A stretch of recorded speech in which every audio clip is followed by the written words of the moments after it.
जैसे ये कानून है कि भाई मैं फिर से बोल रहा हूँ सर, कि जैसे वो एक पंचायत में ये नियम बनाए कि भाई कोई मियाँ बीवी में लड़ाई झगड़ा इस तरह की कुछ चीज हो गई और उस कोर्ट में चले गए या पुलिस में चले गए तो समाज की कोई जिम्मेदारी नहीं होगी, है ना। अब लेकिन मेरा तो ये मानना है कि मान लीजिए कि रात में लड़ाई झगड़ा हो गया या कहीं पे भी हो गया तो पटेलों को ढूंढने थोड़ी ही जाएंगे वो लोग, किसी का सिर फूट गया कुछ भी हो गया तो मेरे ख्याल से तो पुलिस में ही जाना ठीक रहता है या कोर्ट में ही जाना ठीक रहता है। और कोई कोर्ट में चला भी गया और जब दोनों में कंप्रोमाइज होता है या दोनों की अक्ल ठिकाने आती है या दोनों जो भी डिसीजन पे पहुंचना चाहते हैं तो पंचों के पास में भी पहुंचना समझ आता है, मेरे ख्याल से गलत नहीं है। तो सर आपको थोड़ा सा एक्सप्लेन कर दोगे क्या इस चीज को, जिससे मैं समाज को गाइड कर सकूं आपके नाम से। हाँ जी देखिए, पहली बात तो ये है कि जो पंच व्यवस्था है या सामाजिक व्यवस्था है, जी है ना। जी सर। वो उसको मानना चाहिए, ठीक है जी सर। क्योंकि आप दोहरापन नहीं रखना चाहिए, जी है ना। जी सर। मतलब अगर आपको लगता है कि समाज न्याय नहीं दिलाएगा, जी है ना, जी, या समाज से ताकतवर है पुलिस प्रशासन, तो आप उसके पास जाते हैं। जी सर। ठीक है जी सर। कायदे से 5th शेड्यूल एरिया या आदिवासी लोगों पे बाहरी कानून लागू नहीं होता है। जी सर। ठीक है ना। जी सर। तो जो बाहरी जो जाते हैं, अगर आदिवासी है जन आदिवासी, जी सर। आप पुलिस कोर्ट में जाते हैं तो दरअसल वो आप अपनी मर्जी से जा रहे हैं, वो आप पे लागू नहीं होता है। जी सर। ठीक है ना। जी सर। लागू होता है आपका सामाजिक व्यवस्था, जी सर, है ना, सामाजिक रूढ़ियाँ जिसको कहते हैं, है ना। जी सर। तो जब रूढ़िगत प्रथा पे अगर आपका विश्वास नहीं है तभी आप दूसरे के पास जाएंगे ना। जी सर। जी सर। जी सर। ठीक है। जैसे मान लो घर में न्याय नहीं मिला तो लोग बाहर रोना रोते हैं, जी है ना। जी सर। तो हमारा जो अभी आदिवासियों का स्थिति है कुछ ऐसा ही है। जी ठीक है। जी सर। बहुत सारे लोगों को लगता है कि समाज मैंने पुलिस प्रशासन ही बड़ा है और वही न्याय दे सकता है। जी सर। ठीक है। जी सर। लेकिन वो क्या करता है, पुलिस प्रशासन क्या करता है, आपको टालम टोल करता है, जिसके पैसा है उसके पक्ष में रिपोर्टें बनाता है। जी सर। है ना। जी सर। जिसके पैसा नहीं है और वो सच्चा भी है, वो विक्टिम है, तो उसको न्याय नहीं मिलता है। वहाँ तो सब कुछ पैसा, रसूख, प्रभाव, इसके बल पे काम होता है। ठीक है। करेक्ट।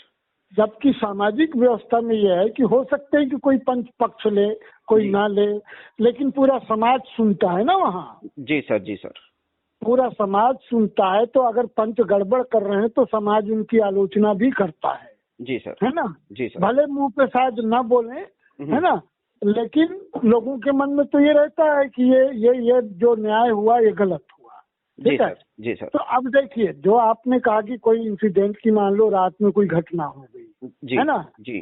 तो रात में भी वो तो पुलिस के पास नहीं जा सकता है। जी सर। अगर आप व्यवहारिक तौर पे देखें, भाई पास में थाना है, शहर में घटना हो रही है तो जा सकता है, तहसील में हो रही है, ब्लॉक में, मतलब थाने के पास है तो कोई भी घटना होने से आदमी जा सकता है। जी सर। लेकिन थाने से दूरी पे है तो वो तो थाने भी नहीं जा पाएगा ना, थाने अगले ही दिन जाएगा। जी। है ना। तो अगले दिन वो समाज में भी जा सकता है। अब उसके ऊपर है कि वो न्याय कहाँ से पाना चाहता है। अच्छा सर, इसमें एक चीज और बता दूं मैं आपको कि अभी हमारी जो पंचायतें हैं उनमें जो असली वाले रजिस्टर्ड पंच है ना, और जो ईमानदार टाइप के हैं, जो पहले से मतलब डिग्निटी मेंटेन करते हैं, वैसे लोगों को तो ज्यादा जगह नहीं दी जा रही। मेरे को लगता है 25% या 20% ही वैसे असली पटेलों को शामिल किया जा रहा है। और कुछ ज्यादातर जो पंच है हमारे यहाँ पे 70% 60% वो दागी हैं, यानी किसी पे अपनी बीवी के साथ अत्याचार करने का वो लगा हुआ है, किसी के साथ बहू के साथ। इसीलिए विश्वास नहीं है ना, तो लोग पुलिस के पास जा रहे हैं। जी सर। आप इसको समझिए यूं कि अगर पंच अक्षम हो जाए न्याय देने में, जी, है ना, जी, तो लोग बाहरी लोगों पे भरोसा करेंगे। जी सर। और बाहरी मतलब पुलिस प्रशासन पे, कोर्ट पे भरोसा करेंगे। जी सर। ठीक है। लेकिन दोनों ही सूरत में उनको प्रताड़ना ही भुगतनी है, न्याय तो कहीं मिलना नहीं है। जी। देखिए, अगर कोई सामाजिक उल्लंघन हो रहा है, अत्याचार हो रहा है, तो समाज के स्तर का है ना। जी सर। मान लो पति पत्नी में झगड़ा हुआ तो ये तो सामाजिक है ना मामला। Yes sir. इसमें पुलिस कोई क्या कर लेगा। कोर्ट फैसला, आप ऐसे सैकड़ों फैसले हैं जिसमें कोर्ट ने फैसला दिया हुआ है, लेकिन पत्नी नहीं मान रही है या पति नहीं मान रहा है। जी, है ना? जी सर। ठीक है। तो देखिए, अंततः ये मामला तो सामाजिक है। जी सर। पति पत्नी के, भाई भाई के, अगर आप जमीन जायदाद भी करो तो वो भी एक सामाजिक मसला है। जी सर। है ना? और हम पुलिस प्रशासन के पास जाके बर्बादी होते हैं, कोर्ट में जाके बर्बादी होते हैं। जी सर। ठीक है। जी सर। एक भय रहता है लोगों को, लेकिन जो मान लो जो माने आपराधिक दृष्टि से सोच रहा है वो तो किसी कानून को नहीं मानेगा ना। जी सर। तो हमको समझाई, देखिए सामाजिक व्यवस्था पिछले 100 सालों में विघटित कर दी गई है। जी। है ना? बिखर गया है वो। जी सर। और ऐसे ही दागी लोग, प्रभावशाली लोग, पैसे वाले लोग, है ना, राजनीतिक वाले लोग, वो आके सामाजिक पंच बन गए हैं। जी सर। है ना? जी सर। और वो तो जो ऐसे लोग हैं वो आपको न्याय दे ही नहीं सकते हैं। जी सर। तो एक तरीके से ये समाज का सामाजिक परंपराओं से दूर करना हुआ लोगों को। जी सर। ताकि आप उनके चंगुल में बने रहें। जी। ठीक है। तो जो काम बाहरी पुलिस प्रशासन करती है कि आप समाज में न जाओ फैसले के लिए, हमारे पास आओ। Yes sir. है ना? तो वहाँ पुलिस भी कमाती है, कोर्ट भी कमाता है, वकील भी कमाती है, वहाँ जो टाइप करने वाला है वो भी कमाता है। जी। आप सबको फीड करते हो ना इकोनॉमिकली। जी। है ना? Yes sir. भाई एप्लीकेशन टाइप करना है तो वो लेगा पैसा। है ना? बिल्कुल। वकील अपना लेगा पैसा, कोर्ट तारीख के जो फीस है वो अपना लगेगा, पुलिस रिपोर्ट बनाने के लिए अपना पैसा लेगी आपसे। है ना?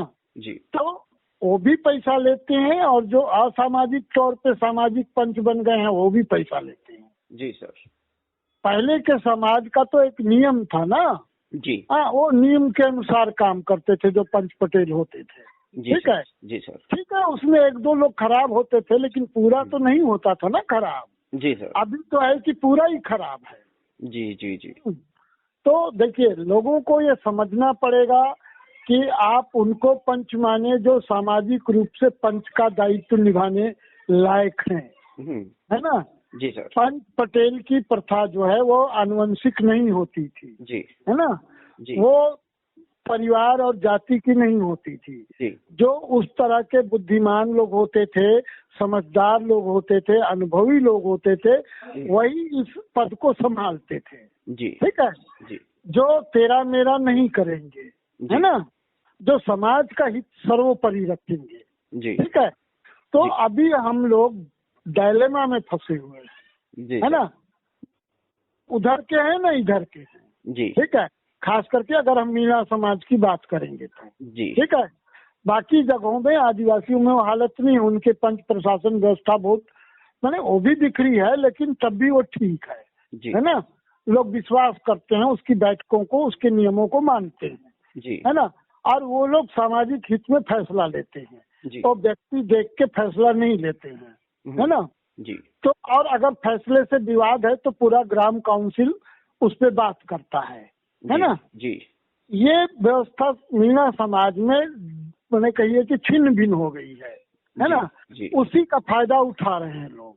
तो इसलिए लोगों को ये समझना होगा कि अगर वो मीणा है, आदिवासी हैं, तो आदिवासी होने का मतलब क्या है? आदिवासी होने का मतलब है सामूहिकता, सह-अस्तित्व, सहजीविता। है ना? Correct sir.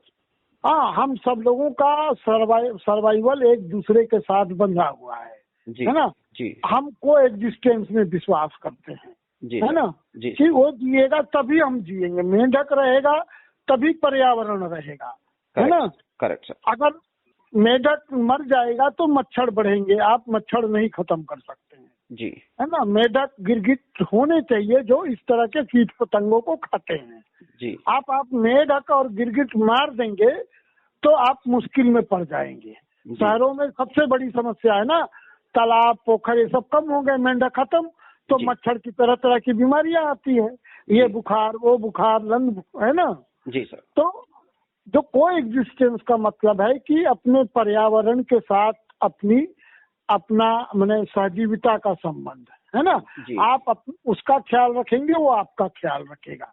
तो ये चीज जब तक नहीं होगी, देखो ये ऐसे बुरे लोग आएंगे और हमारे लोगों को उनका भी एक तरीके से जुल्म सहना पड़ेगा, बिल्कुल, है ना। बिल्कुल। तो समाज को चाहिए कि वो को एग्जिस्टेंस के भाव को, आदिवासियत के भाव को समझे, है ना जी। इंसान को क्या चाहिए भाई? इंसान को रोटी कपड़ा मकान चाहिए, कल का आदिवासी नहीं सोचता है जी। ठीक है, क्योंकि आज जो वो मस्ती से जी ले जी, है ना, आज वो 2 रोटी खा ले, आराम की चैन सो ले, नींद सो ले, परिवार के साथ एंजॉय कर ले, ये है उसका लाइफ जी, है ना।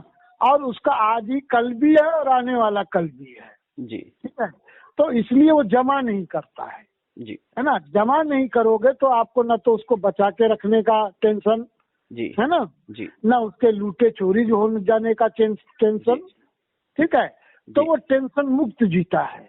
हम लोगों की दिक्कत यही है कि हम लोग आदिवासियत के मूल्य से विस्थापित हो रहे हैं जी, हो गए हैं, है ना, कट रहे हैं। बाहरी चीजों ने हमको बहुत बुरी तरीके से प्रभावित किया है और हम अपनी परंपराओं को नहीं समझ पा रहे हैं, उनको पिछड़ा मान रहे हैं, उनको अभी समय के हिसाब से अप्रासंगिक मान रहे हैं, जबकि वो हजारों साल से टेस्टेड परंपराएं हैं, है ना जी, वो जांची परखी हुई परंपराएं हैं।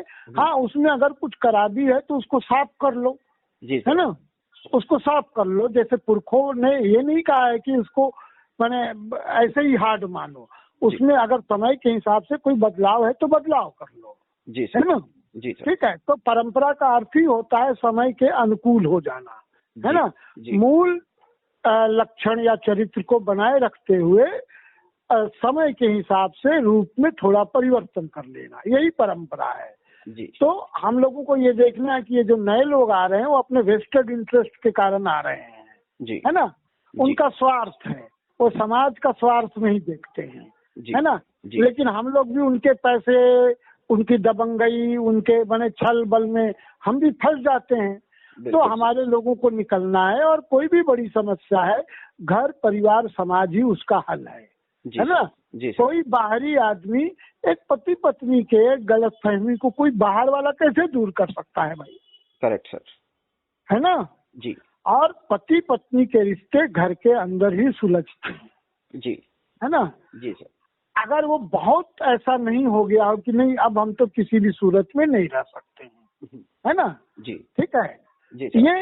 ये एक्सट्रीम होता है जो बहुत कम होता है जी, ठीक है जी सर। बात बाकी है, आप तो किसी के साथ रहोगे तो यार, जब आपके दोस्त थे तो दोस्त से लड़ते थे कि नहीं जी, है ना बिल्कुल। हमारे दोस्त होते हैं बचपन से लेके माने रोजगार करने तक, दोस्त बदलते रहते हैं, है ना। स्कूली जीवन में दोस्त होते हैं, कॉलेज जीवन में दोस्त होते हैं, हम जब रोजगार में जाते हैं तो रोजगार के जिस सेक्टर में होते हैं उसमें दोस्त बनते हैं, और उन दोस्तों के साथ हमारा प्यार तकरार दोनों का रिश्ता होता है ना।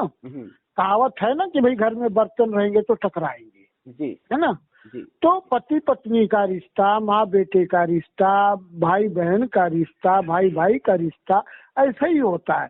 हम दुश्मन नहीं होते हैं, है ना आपस में। हम कुछ क्षण में कोई रुचि हो गई, कोई बात लग गई, चुभ गई कोई चीज, है ना, किसी ने कुछ गलत कदम उठा लिया, ठीक है जी सर, वो भावावेश में आके उस क्षण में, है ना, तो उससे परिस्थितियां विकट हो जाती हैं और बहुत गुस्सा आता है, मरने मारने की हद तक सोचने लगते हैं। लेकिन आप देखोगे तो आपके भीतर एक प्यार भी है ना। आप मान लो 5 साल से प्यार कर रहे हो, 5 महीने से प्यार करो, 5 मिनट में कैसे खत्म हो जाएगा? करेक्ट सर, है ना। तो आदमी को थोड़ा रुकना चाहिए, परिवार वालों से राय करना चाहिए। परिवार से नहीं बनता है तो सामाजिक रूप से उस समस्या को लाना चाहिए, और समाज को जो मानेगा वो मानेगा, लेकिन तब वो सामाजिक लोग भी सामाजिक होने चाहिए जी, है ना।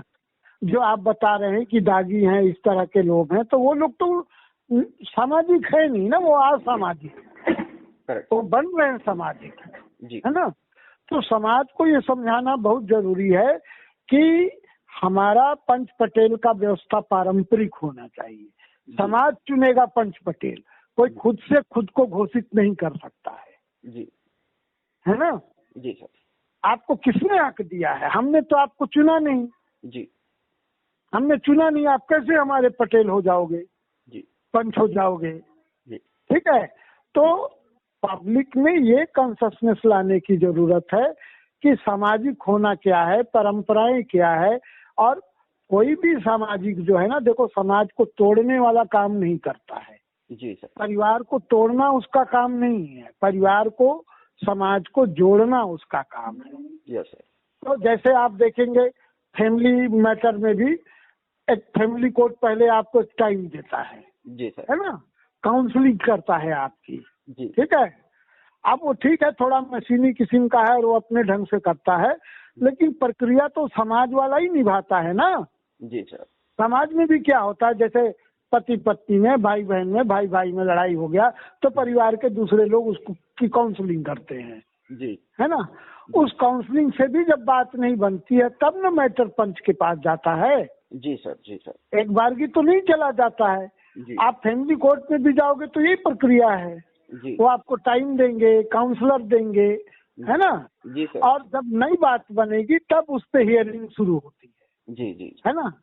और लास्ट तक जो होते हैं अच्छे जज वो आपको कहेंगे कि अभी भी सोच लो, अभी भी टाइम ले लो, है ना। जी। मैं ये देखता हूँ खास करके मीना समाज में ज्यादा प्रॉब्लम है।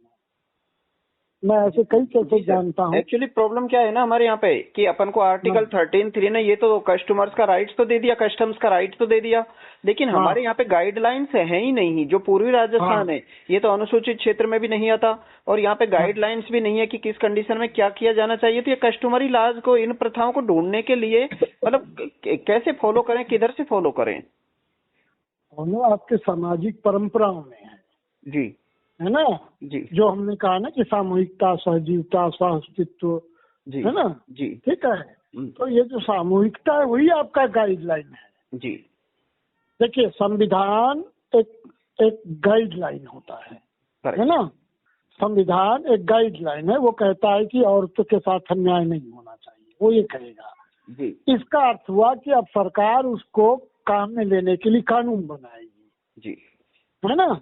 जी कि भाई 18 साल से पहले आप लड़की का ब्याह नहीं करोगे, है ना। आप लड़की के साथ लिंग के आधार पे भेदभाव नहीं करोगे। संविधान तो ये कहा कि महिलाओं के साथ अत्याचार नहीं होना चाहिए। जी, है ना। तो आप सरकार उसको फॉलो कर, उस गाइडलाइन को फॉलो करते हुए रूल बनाती है ना। और वही कानून कहलाता है जिससे आपको शासित किया जाता है। कोर्ट उन्हीं कानून के आधार पे और कॉन्स्टिट्यूशन की गाइडलाइंस के आधार पे निर्णय देते हैं, है ना। जी। तो सामाजिक पंच भी जो सामाजिक परंपराएं हैं उसको कानून का शक्ल देते हैं अपनी राय देके। जी सर। है ना कि भाई ये घटना हुई तो ये होना चाहिए, तो वही कानून है ना। तो वो तो राय वही दे सकेंगे ना जो घटनाओं परंपराओं को जानेंगे, आदिवासियत क्या है उसको समझेंगे। तो आज की तारीख में हमारे बहुत सारे लोग बाहरी चीजों से प्रभावित हैं, है ना। तो वो आदिवासियत के आधार पे फैसला कर ही नहीं पाते हैं, है ना। वो फैसला कर पाते हैं क्योंकि बाहरी चीजों से ग्रसित है तो महिला पुरुष के आधार पे करने लगेंगे जैसा दूसरे लोग करते हैं, ठीक है। पैसे और पहुंच के आधार पे, रिश्तों के आधार पे करने लगेंगे।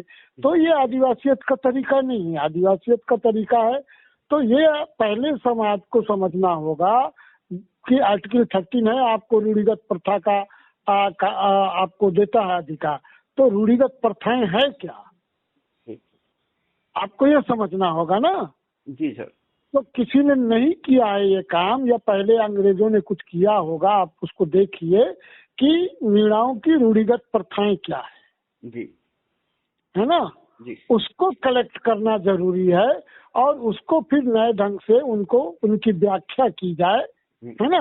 जी, और वो छापी जाए, छोटी छोटी पुस्तिकाएं, उनका वितरण किया जाए लोगों में। उस तरह का जो अपनी रूढ़िगत प्रथाएं भूल गए हैं या भूल रहे हैं उनको उन तक ले जाया जाए उंगली पकड़ के। जी, है ना।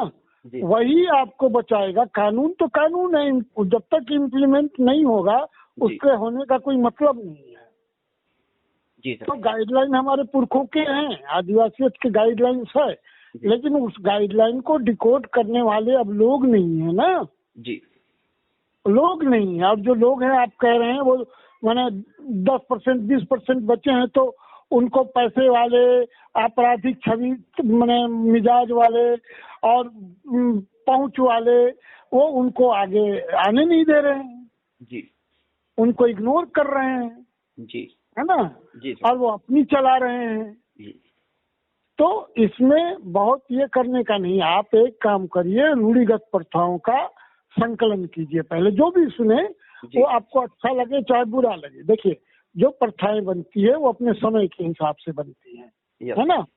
तो पहले जो है उसको तो देखा जाए ना, अभी तक मेरे पढ़ने में जानने में कोई ऐसी किताब नहीं आई है कि मीणाओं की रूढ़िगत प्रथाएं क्या है।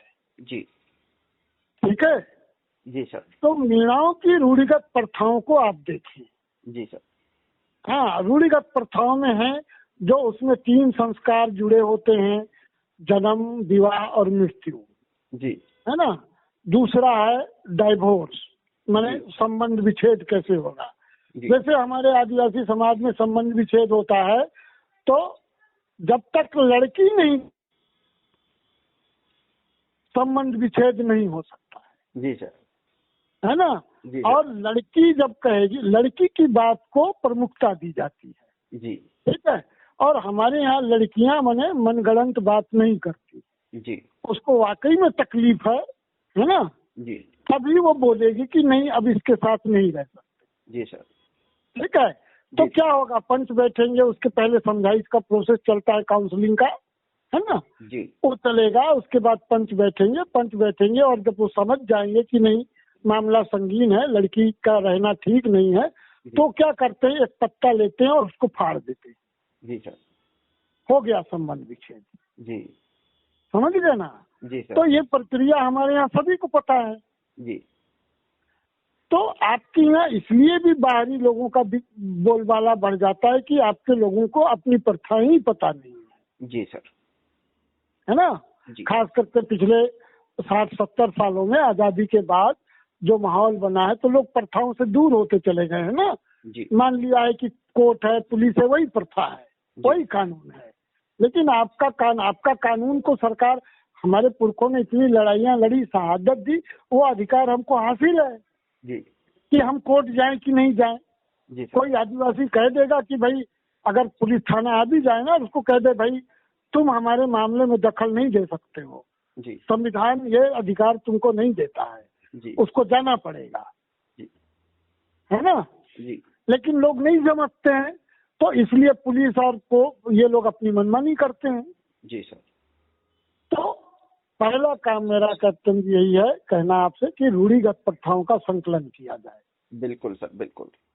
है ना। रीजन वाइज थोड़े फर्क हो सकते हैं, है ना जी। ठीक है कि इधर की मीणा, उधर की मीणा, उधर की मीणा, ठीक है जी।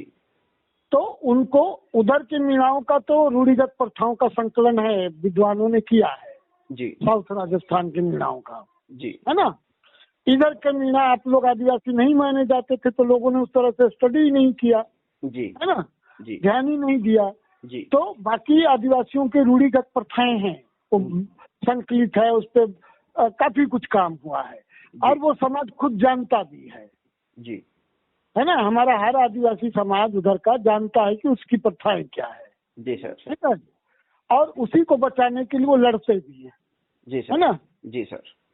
और कई बार उन्होंने कहा भी जैसे पत्थलगड़ी मूवमेंट में कि भाई हमको अधिकार है, तुम हमारा डीएम नहीं हो जी, है ना जी। तो ऐसा करके या डीसी हो तो पहले आके ट्राइबल कोर्ट में यहाँ तुमको हाजिरी देनी थी, तुमने हाजिरी नहीं दी है जी सर, है ना। ये सब कहते हैं लोग, ये हिम्मत है हमारे यहाँ लोगों को क्योंकि वो आदिवासी होने का अर्थ जानते हैं।